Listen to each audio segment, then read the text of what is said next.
Click on the Studioworks, that blue bar on Studio Balfour, it's going to take you to this landing page of the software. This is what the landing page of the software looks like. Here under Help, you've got our tech support team. They're available Monday through Friday, 7 a.m. to 4:30 p.m. There's a 1-800 number, and there's an email address. So don't hesitate to reach out to them if you're having any trouble at all. I mean, I'll be here in the flesh to help you troubleshoot and help you learn the program. But if for some reason I'm not here, don't hesitate to reach out to them. They can actually remote in if they need to your computer and fix whatever issue you're having. So that's there. There's keyboard shortcuts here too. And really that's everything that you need to know about this. So to get into the pages, you click the pages icon. So you might want to write that down. And when you click the pages icon, then over here to the left are all the thumbnails of your entire book. You're spec'd for 80 pages right now. So we've got page 1, 2, 3, 4, 5, 6, 7, etc., etc. So to open a page, and right now they're all clear because we haven't started working on them. But to open a page, all you have to do is put your cursor either on the left side of the page, the right side of the page, or in the middle. And if you put it in the middle, that will open up the spread. In yearbook terminology, a spread are two facing pages. What you need to know is that two people cannot be on the same page at the same time. So if you are assigning somebody just to work on the left page and then another person just to work on the right page, I would not do it that way. I would assign one person to work on a spread, or if each page has a different topic, then just assign one person to work on pages 2 and then on page 3. All right, so I'm going to put my cursor in the middle. I'm going to open up both. Now you'll see that when I open it up, that I have a grid and columns. Those are preferences that are tied to my login. Right now, none of you have any preferences because we haven't set any. And you may not want to have any preferences, but me personally, I prefer to design and to work with a grid and columns. That's just me. Your teachers will decide what they want your preferences to be. They may want you to put just a grid on there.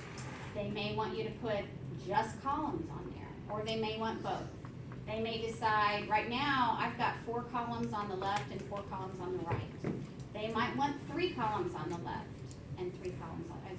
So, but I'll work that out with them, because that's not something y'all really need to know for today.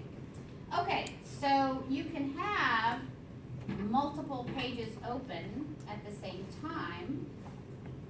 And the way that you know you have multiple pages open is this little fly down menu over here. This tells me that right now I am looking at pages 8 and 9, but if I pull it down, there's 2 and 3 and 4 and 5 that are also open under my login.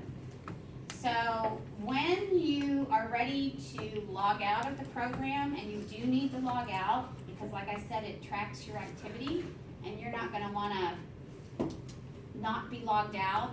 When you need to be logged out, you're going to want to log out. So to log out, first of all the pages have to be closed. So to close them, this is how you close them, this gray X right here. And if you let your cursor hover, it has a little pop-down information menu that tells you what that icon does. So the gray X properly closes a page or a spread. So when I'm ready to log out, all of my pages need to be closed. I need to be looking at a blank white screen. And then there is a log out button in the upper right hand corner. Log out. Now, the reason that is so important is because if you shut down and log out, while you have a page or a spread open, then the next time that you try to open it, it's gonna tell you that the page is locked, okay? And the only way that it can be unlocked, it'll look like this. If I go to the Manage tab, it'll be locked. And the only way it can be unlocked is if one of your advisors clicks the locked button and does a refresh. Now, if you do that a lot to a page or a spread, eventually the page will corrupt and you won't be able to save anything anymore on it or really work on it much. So it's really important that you log out properly, which is, again, I'm going to go back to the Edit tab, which is, again, closing all of your pages or spreads with that gray X, and then you can log out. If you're not sure if you've got pages open, then look at this, this bar right here. If it's completely gray, then you don't have anything open. But if there are page numbers in there, then yes, you do have a spread or a page open. Okay, so let me open up this again. All right, so here is your toolbar. We talked about the gray X. This is how you save. This little icon that looks like a disk, that's how you save. This is an internet program. So you're gonna wanna save about every 5 minutes because you know sometimes if we get a thunderstorm and the internet goes down. Well, if you haven't saved recently, then whatever that you just were working on is not gonna be there, okay? So I would save, about every 5 minutes or so, and that's how you do that. Next to that, this is your pointer tool, the arrow, that's how you select items, that you can do a select all with that pointer tool. That's how you move items around the page. Next to the pointer tool is an icon that looks like a picture of mountains. That's called the image tool. With the image tool, if you click on it,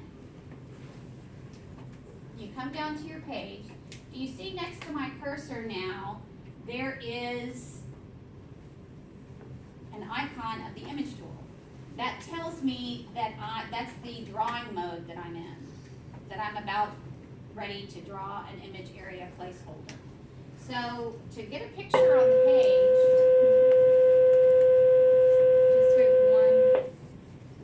is that it? Yes. Oh, wow. All right, well, I'll schedule a time to come back very